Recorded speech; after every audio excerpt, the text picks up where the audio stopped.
유튜브 채널 가장 많이 본 뉴스 구독, 좋아요, 알림 설정, 댓글은 저에게 큰 힘이 됩니다. 영국 언론 텔레그래프는 영국이 항모 기술을 한국에 수출하기 위해 비공식 대화를 시작했다고 보도하였는데요. 최신의 항공모함 퀸 엘리자베스를 보유한 영국이 한국의 항공모함 기술을 제한하겠다는 소식이 전해져 큰 충격을 주고 있습니다. 올해 하반기 미일 연합훈련을 위해 서태평양에 출격 예정인 퀸 엘리자베스호의 입항 가능성도 커지고 있습니다. 방위사업청은 영국 언론의 경항모 관련 보도에 대하여 정부 간의 비공식 대화를 시작했다는 건 사실이 아니다라고 밝혔습니다. 하지만 정부 차원이 아닌 영국 업체 간 소통 가능성에 대해선 부인하지 않았는데요. 텔레그래프는 퀸 엘리자베스 제작을 위해 컨소시엄을 구성했던 베스스템스와 바코 팰레스가 당시 개발한 항공모함의 체계와 디자인을 우리 정부에 제안할 것으로 전망했습니다. 유튜브 채널 가장 많이 본 뉴스, 좋아요와 구독은 영상 제작에 매우 큰 힘이 됩니다. 대형 항모 전단을 운용하는 미국이 아닌 영국의 관심이 큰 건 우리가 도입하려는 경항모의 핵심 기술과 관련해 영국 기술이 최적이라는 판단 때문인데요. 93,000톤급의 니미츠5 등 주로 대형 핵추진 항모를 보유한 미국과 달리 영국은 주로 중형급 4만에서 7만 톤 이하 디젤 기반의 항모를 운용하고 있습니다. 영국이 31억 파운드, 4조 8천억 원을 들여 2017년 야심차게 개발에 취역시킨 퀸 엘리자베스도 6만 5천 톤의 중형급 디젤 항모인데요. 우리 군은 경항모에 수직 2착륙기를 탑재할 계획인데 수직 2착륙기를 운용할 수 있는 항모를 제일 먼저 만든 국가도 영국입니다. 경항모 도입 구상 초기부터 관심을 보여왔습니다. 올 2월 해군이 주관한 경항모 도입 세미나에 영국 무관인 마이클 머독 중장이 참석해 서툰 한국어를 섞어가며 항모 도입의 필요성을 강조한 것도 이 때문인데요. 영국이 제공 가능한 기술은 수직 2착륙기의 고열을 견디는 가판 기술과 항모에 장착할 전투지휘 체계 등이 될 전망입니다. 군 당국은 지난달 경항모 사업 추진 기본 전략을 심의, 의결하면서 경항모 설계와 건조는 국내 기술로 추진하기로 했습니다. 퀸 엘리자베스호는 올해 하반기 미국, 일본과 연합훈련 등을 위해 서태평양 해상으로 이동하고 9월께 한국을 방한할 가능성이 큰 것으로 알려졌는데요. 한국 해군은 영국 항모 방한 시 경항모 건조 계획과 관련한 의견을 교환하고 항모견 핵행사도 추진 중인 것으로 전해졌습니다.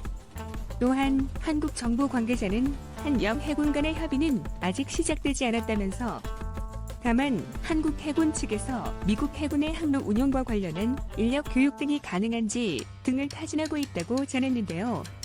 앞서 사욱 국방부 장관과 벤 월러스 영국 국방장관은 지난 1월 통화에서 가까운 시일 내 다자 회의를 계기로 양국 국방당국 간 회담과 상반기 영국 국방실무대표단 방안, 각 군 간 교류 협력을 계속 추진하기로 의견을 모은 바 있습니다. 한편 호주 국립대학의 존 블랙스랜드 교수는 한국해양전략연구소에 기고한 호주 해군의 항공모함 운용 경험, 대한민국에 주는 시사점이라는 글에서 경항공모함의 엄청난 전략적 가치를 고려할 때 이를 확보하려는 대한민국의 노력은 매우 중요하며 의미 있다며 항모는 영내 안보와 안정을 위한 활동에 참여하고 동남아시아 해역 등 도움이 필요한 곳에 지원을 제공하는 중견 국가로서 대한민국의 위상을 높일 수 있을 것이라고 말했습니다. 블랙스랜드 교수는 호주의 캔버라급 항공모함들은 인도태평양 노력을 수행하기 위해 구성된 기동전단에서 핵심적인 역할을 하고 있다며 대한민국 해군이 확보하게 될 항공모함 또한 호주와 함께 신남방 정책 전략의 일환으로 이러한 활동을 수행할 수 있을 것이라고 발언했는데요. 그는 예산 낭비라거나 규모가 과다하거나 위험에 취약하다는 등 호주군의 신규 함정에 대한 비판은 캔버라함이 2016년 피지 지원 작전에서 신속하게 전개해 재난 지원을 수행한 후 짜져들었다며 해군 항공 전략이 전투 수행뿐만 아니라 신속한 인도적 지원 및 재난 대응에도 유용하게 사용될 수 있으며 이를 통해 주변국과 우호 관계를 맺고 이를 증진할 수 있다는 사실은 시간이 지날수록 분명해지고 있다고 설명했습니다. 블랙스랜드 교수는 항공모함이 적 공격에 취약하다는 지적에는 실제로 적대적 행위에 참가할 때 어떤 경우에든 단독으로 전개하지는 않는다며 합동전력의 한 요소로서 작전을 수행하는 한편 기타 지휘 공전력 및 잠재적 연합 전력의 잠수함, 공대지 방어, 공세적 무기 체계의 지원을 받게 된다고 반박했습니다. 그는 분명한 것은 호주가 항공전력 탑재 가능한 함정들을 이용 인도 태평양 내 국가들과의 관계에 있어 게임 체인저 역할을 할 수 있다는 것이라며 대한민국이 신규 확보할 경항모에 대해 최적의 운용 개념과 신남방 정책의 적용 방식을 고민하려면 호주 해군의 사례를 면밀하게 검토하는 한편 호주 해군과 협력하는 것 또한 고려해 볼 만하다고 조언했는데요. 경항모 도입에 대해 논란이 많은 것은 사실이지만 분명한 것은 경항모 도입으로 인해 한국의 위상이 더욱 높아질 수 있다는 것입니다. 한편 한국제로연구원이 국산 경항공모함 건조에 필요한 핵심 기술 개발에 한창입니다.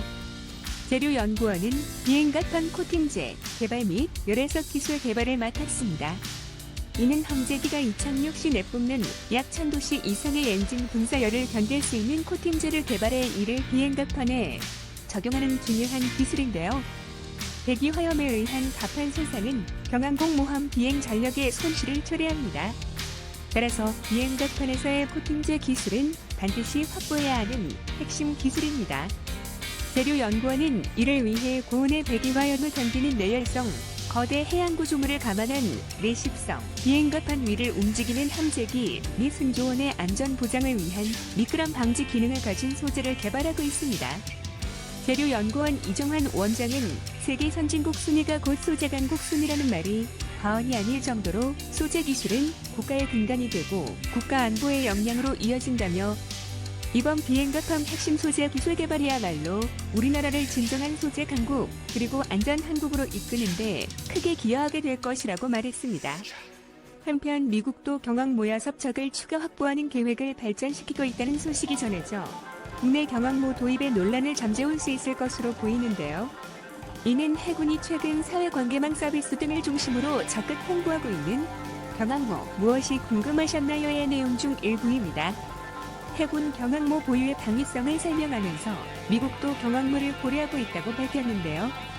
미국은 10만 톤짜리 핵추진항공모함 11척을 운용 중입니다. 승선 인원 6천여 명, 함재기 80여 대, 수십 년을 항해할 수 있는 연료를 지닌 원자로를 가졌는데요.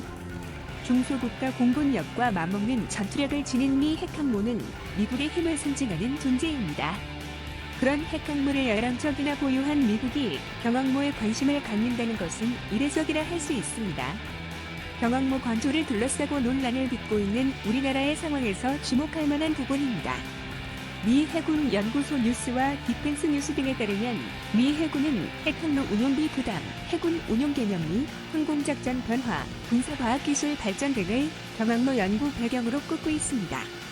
핵항모는 전투력 측면에서 최강이지만 건조 및 유지비도 매우 높습니다.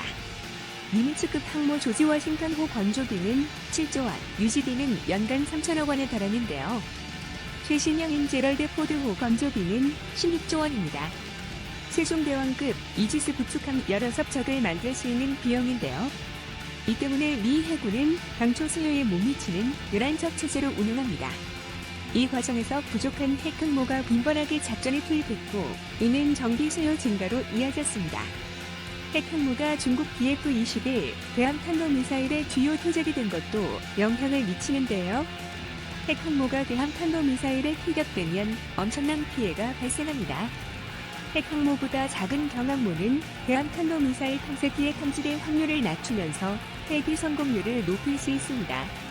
무인기술의 발달로 함재기의 무인화가 가능해진 것도 10만 톤이 넘는 핵항모의 필요성을 낮춥니다. 지난해 여름 마크의 스퍼전 미 국방장관이 공개한 2045년 전투력에 경항모 개념이 포함된 것도 이 때문인데요. 현재 거론되는 형태는 강습 상륙함 아메리카함에 F-35B 수직기 착륙, 스텔스 전투기를 탑재하는 방안입니다. 기존 장비를 활용하는 것이라 비용과 정비 부담이 적습니다. 혁신적 개념의 경항모가 등장할 가능성도 있습니다. 미 해군은 무인 선박으로 구성된 유령함들을 만들 계획인데요. 무인기를 항모에서 운용하기 위한 연구와 실험도 지속되고 있습니다. 이에 한국 해군도 경항모 전력화 시기를 다소 늦추더라도 드론 항모나 군집, 드론 플랫폼으로의 전환, 레이저 무기, 탑재 등 혁신적인 시도를 해야 한다는 주장도 나오고 있습니다. 그래야 작지만 전투력은 막강한 경항모를 만들 수 있다는 것인데요. 한편 일본은 호위하, 미즈모를 경항 공모함으로 개조하는 작업을 시작한 데 이어 호위함, 가가도 경항 공모함으로 개조하는 사업에 착수한다는 소식이 전해졌습니다. 방위성 관계자는 헬기 2,006만 가능한 비행갑판을 내열성이 강한 재질로 보강하고 F-35B의 안전한 운용이 가능하도록 백머리 모양을 사각형으로 바꿀 예정이라고 설명했습니다. 미국의 대형 항공모함에 비할 수는 없지만 항공모함으로 개조된 가가함이 전력화되면 우리에게도 상당한 영향을 미칠 것으로 예상되는데요. 우리나라와 일본은 해상 과외대 초계기의 위협 비행으로 갈등을 빚은 바 있습니다. 또한 일본은 독도가 자국 영토라고 지속적으로 주장하며 도발하고 있는데요. 특히 경항 공모함은 공군의 험호를 받을 수 있는 특정 해협이나 해상에서는 강력한 전투력을 발휘하기 때문에 우리도 이에 대응할 수 있는 항공모함이 꼭 필요한 상황입니다. 대한민국 해군의 경항모 도입, 자주국방을 위해 반드시 필요하다고 할 수 있습니다. 시청해주셔서 감사합니다. 이 동영상은 유튜브 채널 가장 많이 본 뉴스에서 제작하여 게시한다. 구독과 좋아요, 알람 설정은 좋은 영상을 만드는데 많은 힘이 됩니다.